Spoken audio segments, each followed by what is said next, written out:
Hello, welcome back to YouTube channel. അപ്പം ഞങ്ങൾ ഇന്നൊരു കോൺ ഫ്രൈ ചെയ്യാനാണ് പോകുന്നത്. അപ്പം ഇതിൻ്റെ പേര് പെരി പെരി കോൺ ഫ്രൈ. അടിപൊളി ടേസ്റ്റായിട്ടൊരു മസ്റ്റാണ്. ഇതെല്ലാവരും ട്രൈ ചെയ്ത് നോക്കണം. ഇല്ലെങ്കിൽ വലിയ നഷ്ടം കേട്ടോ. അത്രയ്ക്ക് ടേസ്റ്റാണ്, അടിപൊളിയാണ്. അപ്പം നമുക്ക് എങ്ങനെയാണെന്ന് നോക്കിയാൽ ഫസ്റ്റ് തന്നെ നമ്മൾ ആ കോണിൻ്റെ ആ തൊലി ഉണ്ടല്ലോ, ആ ഇല പോലെ ഇരിക്കുന്ന സാധനം അതൊക്കെ കളഞ്ഞ് കണ്ടില്ലേ വെക്കണം. അതിനകത്തൊരു നാല് പോലത്തെ സംഭവം ഉണ്ട് കേട്ടോ. അതും കൂടി എടുത്ത് കളഞ്ഞ് ഞാൻ അത് മുറിക്കാൻ തുടങ്ങിയപ്പോഴാണ് ആ നാല് പോലത്തെ സംഭവം കാണുന്നത്. അപ്പോഴാണ് ഞാനത് കളയുന്ന അരി ഓർക്കുന്നത്. എന്നിട്ട് നമ്മളെല്ലാം ഇതേപോലെ വട്ടത്തിൽ മുറിച്ചെടുക്കണം. അയ്യോ, ഇത് മുറിക്കാനായിരുന്നു ഏറ്റവും പാട്. ഉണ്ടാക്കാൻ ഭയങ്കര സിമ്പിളാണ്, പക്ഷേ ഇത് മുറിച്ചെടുക്കാൻ നമ്മൾ കഷ്ടപ്പെടും.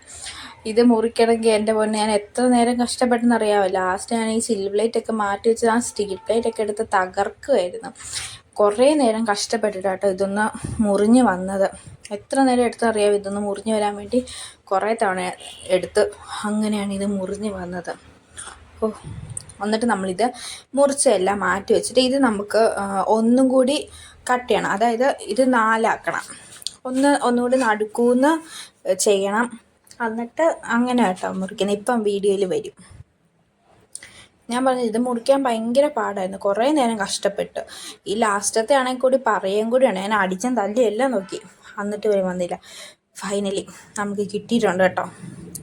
ഇനി നമുക്കിത് ഒന്നും കൂടി മുറിക്കണം. ഞാൻ പറഞ്ഞില്ലേ നാലാക്കി. ആദ്യം നമ്മൾ നടുക്കൂന്നൊന്ന് ഇങ്ങനെ മുറിച്ചെടുക്കണം, എന്നിട്ട് ഒന്നും കൂടി മുറിക്കണം. ഈ നടുക്കൂന്ന് ഇങ്ങനെ മുറിക്കാൻ വലിയ പാടില്ല കേട്ടോ. ഈ ഒരു പീസ് വലിയ കുഴപ്പമില്ലായിരുന്നു, പക്ഷെ ബാക്കി എല്ലാ പീസും നടുക്കൂന്ന് മുറിക്കാനും ഭയങ്കര പാടായിരുന്നു. എന്നിട്ട് കണ്ടില്ലേ ഈ വീഡിയോ കാണുന്ന പോലെ ഇങ്ങനെ ഒരെണ്ണം നമുക്ക് നാലായിട്ട് മുറിച്ചെടുക്കണം. അപ്പോൾ ഇതും ഇച്ചിരി ടാസ്ക്കാണ്, ഈ നാലായിട്ട് മുറിക്കുക എന്നുള്ളത്. അപ്പോൾ നമ്മളെല്ലാം ഇതുപോലെ തന്നെ മുറിച്ച് വെക്കണം. കണ്ടില്ലേ നമ്മളെല്ലാം സെറ്റാക്കി മുറിച്ച് വെച്ചിട്ടുണ്ട്. ഇത്രേ ഉള്ളൂ. ഇനി നമുക്ക് സിമ്പിൾ പരിപാടി കേട്ടോ. ഇതെല്ലാം കട്ട് ചെയ്തിട്ട് നമുക്കിത് എണ്ണയിലിട്ട് ഫ്രൈ ചെയ്തെടുക്കണം, അത്രേ ഉള്ളൂ. പിന്നെ ഇതിനൊരു സോസ് വേണം. അപ്പോൾ നമുക്ക് സോസ് എങ്ങനെയാണെന്ന് നോക്കിയാലോ. ഫസ്റ്റ് നമ്മളൊരു ബൗൾ എടുക്കണം. അതിനകത്തോട്ട് നമുക്ക് ആവശ്യമുള്ള മുളക് പൊടി, നമ്മൾ എന്തോരം കോണുണ്ടോ അതിനനുസരിച്ചുള്ള മുളക് പൊടി. ഞാനിവിടെ 1 സ്പൂൺ മുളക് പൊടി, 1 സ്പൂൺ ചില്ലി ഫ്ലേക്സ്, പിന്നെ ആവശ്യത്തിന് ഉപ്പ്, പിന്നെ കുറച്ച് വിനാഗിരി, 1 സ്പൂണ് എണ്ണയും. ഞാൻ സൺഫ്ലവർ ഓയിൽ കേട്ടോ, എണ്ണയല്ല, സൺഫ്ലവർ ഓയിൽ എടുത്തേക്കുന്നത്. അപ്പോൾ ഇത് നന്നായിട്ട് മിക്സ് ചെയ്ത് നമുക്ക് പുളി വേണമെങ്കിൽ കുറച്ചുകൂടി വിനാഗിരി ഒഴിച്ച് കൊടുക്കാം. ഞാൻ ഇപ്പോൾ ഇത്രയും പുളി മതിയായിട്ട് അത്ര ഒഴിച്ചുള്ളൂ. എന്നിട്ട് നമ്മൾ എണ്ണ തിളപ്പിച്ചിട്ട് ഇതിനകത്തോട്ട് എണ്ണ നല്ല തിളച്ച് വരുമ്പോഴേ ഇട്ട് കൊടുക്കാവുള്ളൂ. ഈ കോണെല്ലാം ഇട്ട് കൊടുത്ത് നമുക്ക് ഫ്രൈ ആക്കി എടുക്കണം. പിന്നെ നമ്മുടെ യൂട്യൂബ് ചാനൽ ആരെങ്കിലും ആദ്യമായിട്ട് കാണുന്നുണ്ടെങ്കിൽ സബ്സ്ക്രൈബ് ചെയ്യാൻ മറക്കരുത്, സപ്പോർട്ട് ചെയ്യണം. എന്നിട്ട് നമ്മുടെ കോണൊക്കെ സെറ്റായി വരുന്നുണ്ട്. കണ്ടില്ലേ, നല്ല മൊഴിഞ്ഞ് അടിപൊളിയായിട്ട് വരുന്നുണ്ട്. ഇനി നമുക്കിതൊരു കളറൊന്നും ഇപ്പം മാറി വന്നിട്ടുണ്ട്. ഇനി നമുക്കിത് കോരിയെടുക്കാം.